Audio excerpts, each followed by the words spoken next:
કેવલા જેવું છે હું તો ઊંઘ કરું છું તાન તો લાય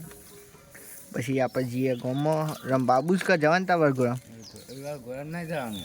જ્યાં જમવા ત્યાં જવાનું ચાલો કઈ ગયા ખાવાનું ये है ले चौधरी वो ब्रांड अलग ब्रांड है